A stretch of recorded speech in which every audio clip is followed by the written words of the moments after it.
A paz do Senhor, meus amados irmãos, minhas amadas irmãs em Cristo Jesus. Mais uma vez nós nos encontramos nessa tarde de sexta-feira para nós estarmos aí compartilhando dessa palavra do nosso Deus. Estaremos hoje nos reunindo, dobrando o joelho, intercedendo pelas nossas igrejas, pela nação, por aqueles que por algum motivo abandonaram a fé, se desviaram do caminho do Senhor, retornaram, retrocederam. Mas coube a Deus nós estarmos em nossos lares, fazendo dos nossos lares o nosso altar de adoração. Um lugar onde nós possamos fazer a diferença para a glória do nosso Deus. E eu queria nessa tarde, meus irmãos, compartilhar com os amados irmãos a carta de Atos, capítulo 26, capítulo 16, o versículo 27 ao versículo 34, que nos diz assim: o carcereiro despertou do sono e, vendo abertas as portas do cárcere, puxando da espada, ia suicidar-se, supondo que os presos tivessem fugido. Mas Paulo bradou em alta voz: não te faça nenhum mal, que todos aqui estamos. Então o carcereiro, tendo pedido uma luz, entrou precipitadamente e, trêmulo, prostrou-se diante de Paulo e Silas. Depois, trazendo-os para fora, disse: senhores, que devo fazer para que seja salvo? Responderam-lhe: crê no Senhor Jesus e será salvo tu e a tua casa. E lhe pregaram a palavra de Deus e a todos de sua casa. Naquela mesma hora de noite, cuidando deles, lavou-lhes vergões dos açoites. A seguir foi ele batizado e todos os seus. Então, levando-os para a sua própria casa, lhe pôs à mesa, e com todos os seus manifestava grande alegria por terem crido em Deus. Que o Espírito Santo ele possa nos conduzir, irmãos, nesse texto, nessa palavra, que ela é santa, que ela é viva, ela é inerrônea, ela é eficaz, ela tem um poder de penetrar em nossa alma, em nosso entendimento. Ela tem um poder justamente de nos revelar aquilo que os olhos humanos não veem, não entendem. E eu queria nessa tarde, junto com os irmãos, baseado nesse texto, nós estávamos meditando acerca da vida desse homem, desse carcereiro. Primeiro você vê a história de Paulo e Silas, esses dois homens que estavam pregando o evangelho, fazendo a obra do Senhor, estavam indo naquele momento para o templo, e de repente sai aquela mulher usada pelo maligno e profetizando atrás deles, e Paulo repreende, expulsa aquele espírito maligno de sua vida, e as pessoas da cidade, as autoridades da cidade ficam furiosas, porque aquela mulher trazia grande lucro financeiro com as suas adivinhações, com as suas mentiras. E eles pegam Paulo e Silas, o açoitam e os lançam numa prisão. Eles são presos num tronco dentro de um cárcere, são presos pelos pés, pelas mãos. Aos olhos humanos, impossível deles saírem daquela prisão. E o texto nos fala, que nós lemos nessa tarde, que o carcereiro despertou do sono. Mas você vê que o texto do versículo 26 fala que houve um grande terremoto, um grande abalo que abriu todas as portas daquele cárcere. As correntes foram soltas das suas mãos, dos seus pés. E a gente nota nesse texto uma coisa interessante, irmãos. O que é o poder do nosso Deus para nossas vidas. Você vê que Jesus ele sempre falava por parábolas. E quando os discípulos viram para o Senhor, falaram: Senhor, o que quer dizer isso? E Jesus fala: até vós mesmo tem falta de entendimento. Existe um momento em nossas vidas, irmãos, que nos falta o entendimento. Talvez não nos falte o entendimento humano, intelectual, porque nós somos pessoas inteligentes, independente de muita cultura ou pouca cultura. Todo ser humano ele tem um nível de inteligência baseado naquilo em que ele desenvolveu. E nós somos inteligentes. E nós vemos que há momentos em que a gente não precisa que Deus ele nos revele alguma coisa, ele use o seu Espírito Santo para falar conosco. A nossa inteligência ela nos leva a nós analisarmos justamente alguns pontos em nossas vidas. E você vê que nesse texto, esse homem, esse carcereiro, interessante, ele não despertou no momento, você vê que no momento do abalo, do terremoto em que teve, ele estava fazendo o quê? Dormindo. Ele estava num sono pesado. Ele não ouviu o barulho das correntes caírem, não ouviu o barulho das portas se abrindo, que não era uma porta comum.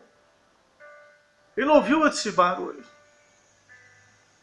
E quando ele se desperta, no versículo 27, ele desperta do sono, ele vê as portas abertas.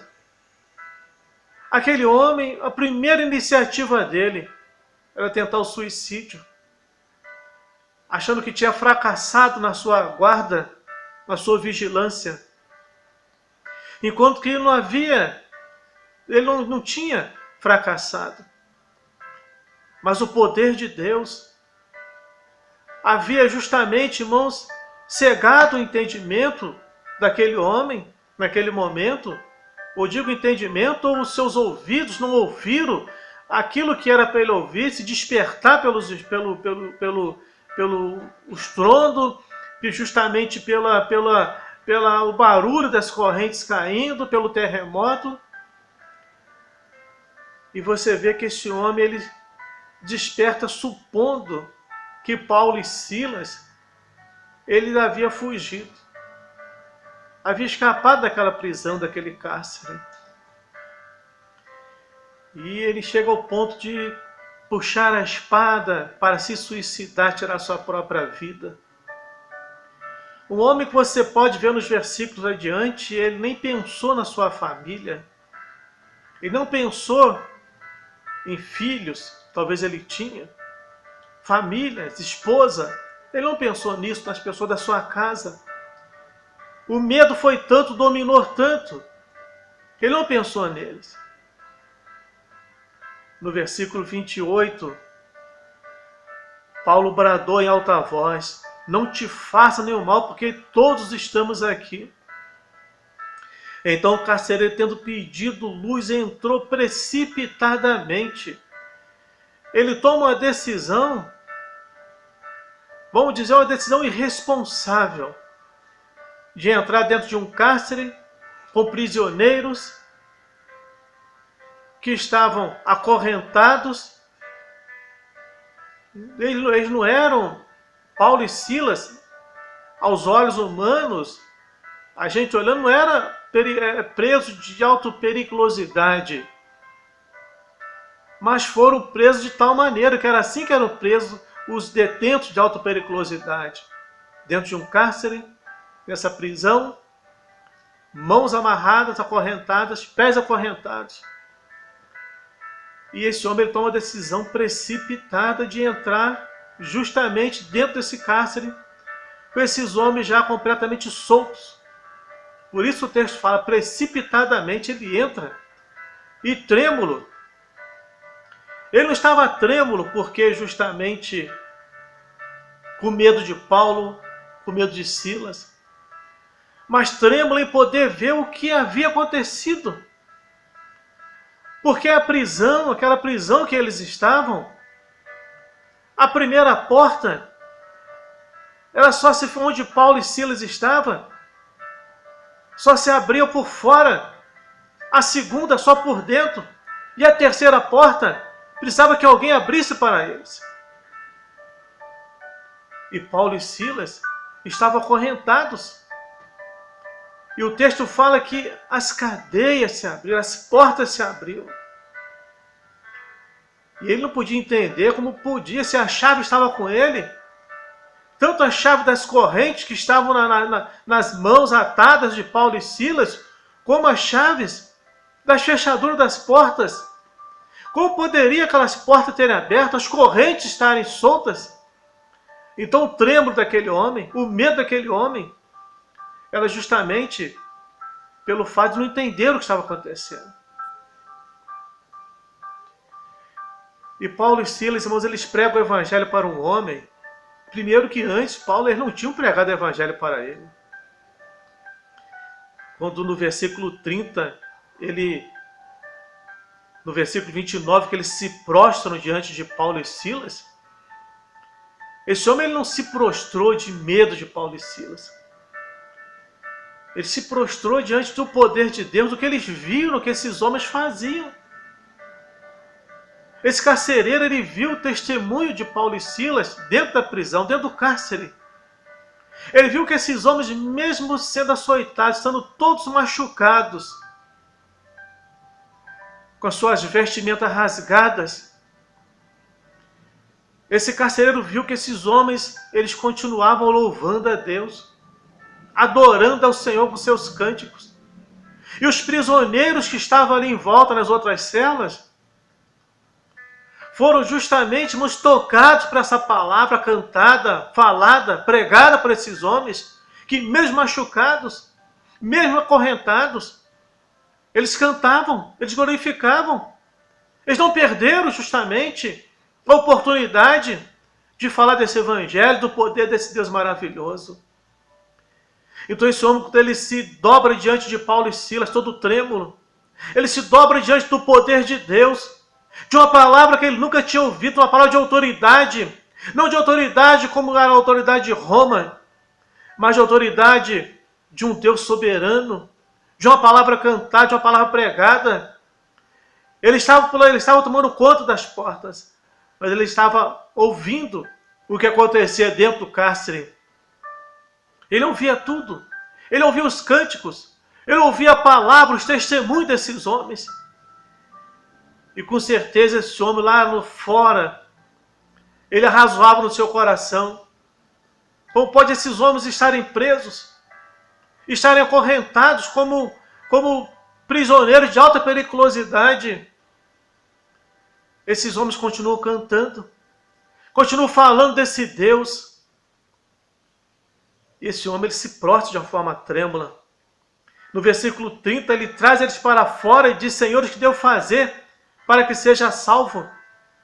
A pergunta dele é essa: o que eu devo fazer para ser salvo? Que a primeira coisa, irmãos, entenda bem. Nós estamos vivendo alguns momentos em nossas vidas em que eu sempre tenho falado, irmãos. A palavra de Deus ela é completa, ela é inerrônea, ela é eficaz. Essa palavra ela não tem emenda, ela não tem rasuras. Essa palavra, irmãos, ela não mente.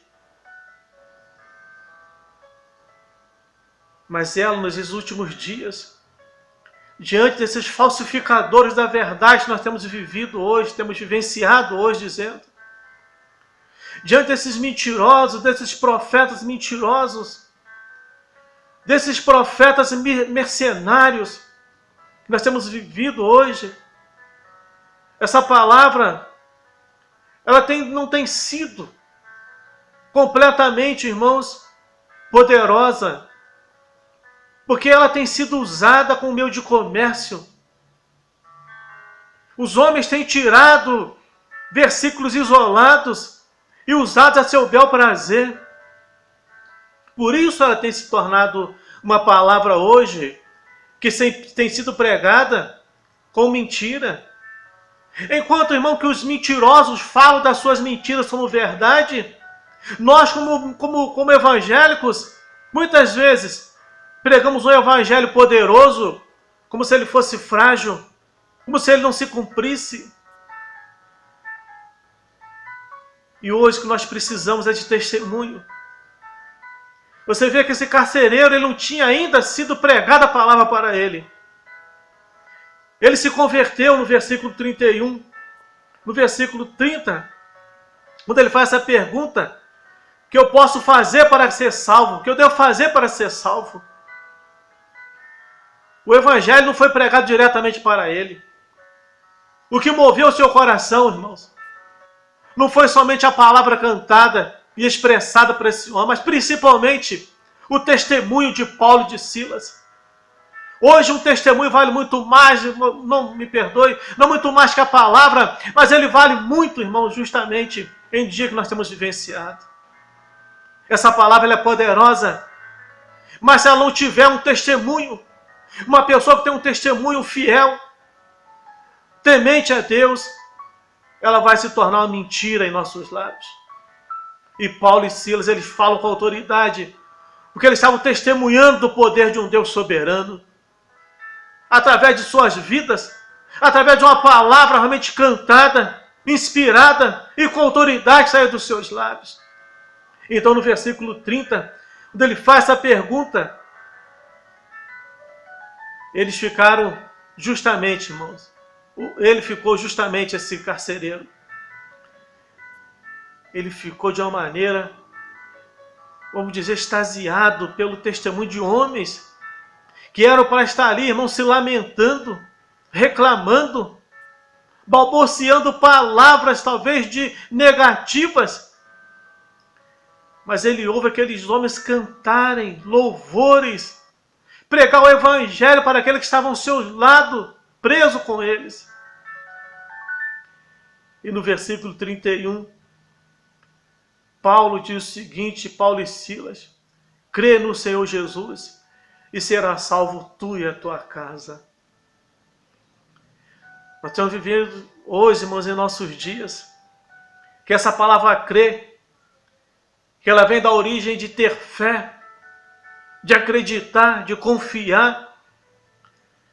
Ela está baseada somente em crer, em receber algo, em receber algum benefício das mãos do meu Deus. A palavra crer hoje, a palavra hoje fé, ela está baseada justamente em eu estar aguardando apenas uma promessa, confiando apenas naquilo que eu posso receber de Deus, seja uma cura, um milagre, uma porta de emprego. Hoje, principalmente, quantos estão desempregados, quantas empresas falidas, quantas lojas fechadas e pessoas aí que for necessário estar nos seus lares, estão sem os seus empregos, sem os seus salários. E a fé, justamente, ela tem aumentado hoje justamente nisso. Enquanto que a fé, irmãos, essa palavra crer, ela vem em conformidade justamente com a palavra de salvação. Eu creio, eu tenho que crer na minha salvação.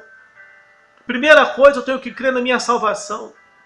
Creia que eu sou uma pessoa salva em Cristo Jesus. Em que Cristo ele veio para buscar e salvar aqueles que se haviam perdido. Ele veio para nos buscar, irmãos. Então esse homem faz essa pergunta. E Paulo responde, Paulo e Silas, no versículo 31, crê no Senhor Jesus e será salvo. Primeiro tu. Responsabilidade pessoal. A primeira coisa, responsabilidade pessoal. Crê no Senhor Jesus e será salvo tu. Primeira coisa, irmãos. Se eu não crer, se eu não acreditar na minha salvação, não adianta eu querer mudar a minha casa. Não adianta eu querer mudar o meu ministério, a minha igreja, a minha denominação. Não adianta eu querer mudar a minha rua, a minha vizinhança. Não adianta eu querer mudar o meu trabalho, a firma, a empresa, a loja onde eu trabalho. Não adianta. Eu tenho que crer primeiro eu. Crê tu e a tua casa. Quando você crê na tua salvação, quando você acreditar que você é um salvo em Cristo Jesus, que você justamente tem o seu nome não somente escrito no livro da vida, mas que você é aquele chamado um verdadeiro cristão, que é o quê? Um representante de Cristo. Aí a tua casa vai ser salva. Aí a tua família vai te reconhecer como um profeta, como homem de Deus, mulher de Deus. Aí as pessoas em volta de você vão ver a diferença, porque você crê. Elas veem em você uma palavra de autoridade e confiança.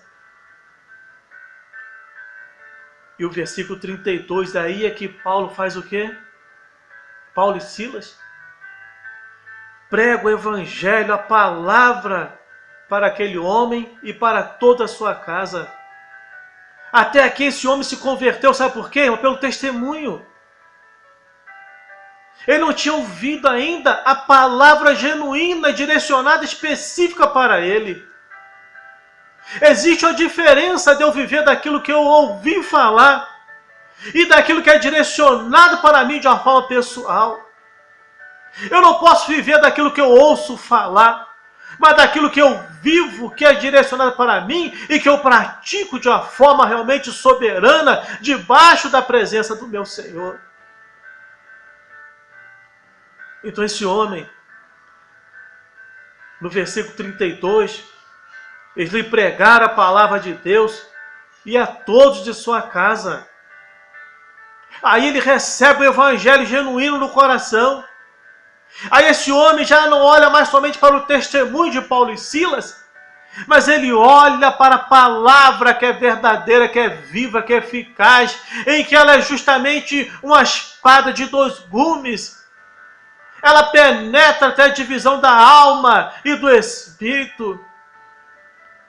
Esse homem, irmãos, ele começa a ver como essa palavra faz diferença na sua alma. Através do testemunho e através de uma palavra verdadeira pregada no seu coração. E na mesma noite, aqueles homens, eles pegam, aquele carcereiro pega Paulo e Silas, leva para sua casa e cuida de suas feridas. Eu quero encerrar por você nessa tarde no seguinte, meus irmãos. Esses homens, eles foram curar de suas feridas após um testemunho e após a pregação do evangelho. Talvez você tenha vivido de uma forma ferida, abatido, abatida, machucado, machucada, e não tenha entendido porque essa dor não passa. E o terremoto está em volta. Nós vemos aí o coronavírus e pessoas não se despertam para esse mal que está assolando. Nós vimos aí pessoas, irmãos, dentro de igrejas se degladiando. Nós vimos aí religiões, irmãos, se degladiando. Pessoas numa perseguição aí que nós vemos aí na nossa, na Marquês de Sapucaí, a forma que expressaram do nosso Cristo naquela escola de samba, naquela alegoria. Nós vimos aí a chamada porta dos fundos, o que fizeram, o que falaram. Ainda que isso não afeta o Evangelho, ainda que isso não afeta realmente o nosso Cristo. Mas nós vemos, irmãos, que os incrédulos, por falta de fé, estavam caçoando, zombando. E hoje estão sendo dominados, irmãos, por um mal, por um vírus, em que eles não veem. Estão dominando nações superpoderosas, estão se dobraram diante desse vírus, desse mal. E se Deus quisesse, irmãos, ele já poderia ter exterminado esse mal, porque ele tem poder para isso. Mas é necessário que o homem, ele se volte para Cristo. Milhares e milhares de pessoas têm morrido. E muitos irmãos justos estão pagando por esses pecadores, porque isso justamente é permissão do Senhor. Que esse mal ainda esteja em nosso meio. É preciso crer. E através do nosso testemunho, irmãos. Quando as pessoas virem o nosso testemunho, a nossa maneira de agir, a nossa maneira de falar, aí as pessoas vão confiar na palavra que sai dos nossos lábios, a palavra que é viva, essa palavra realmente bíblica, essa palavra que é ungida pelo poder do Senhor, as pessoas vão acreditarem nela, porque vão ver primeiro o nosso testemunho. Crê no Senhor Jesus, irmão. Crê no Senhor Jesus, minha amada irmã, e será salvo tu e a tua casa. Que Deus te abençoe nessa tarde. Deus abençoe a tua família. Deus abençoe os teus filhos, teu esposo, a tua esposa. Abençoe a tua rua. Abençoe justamente a tua vizinhança. E que você possa ser um referencial de Deus, onde você estiver. E que ainda que o mundo se abale, ainda que os rios se que a cidade se transporte para o meio do mar, há um rio cuja cidade ela é justamente a morada desse Deus soberano, que não se abala. Deus está no meio dela. Então confia nesse Deus maravilhoso, mas Ele é contigo, Ele é conosco. Ele vai nos dar vitória. E nós vamos vencer isso. A frase minha, vocês sabem, para nunca, retroceder jamais, avançar sempre. É isso que nós precisamos fazer. Confiar nesse Deus. Deus te abençoa, Deus te guarde, te dê unção, te dê vitória, em nome de Jesus. Amém. Glória a Deus.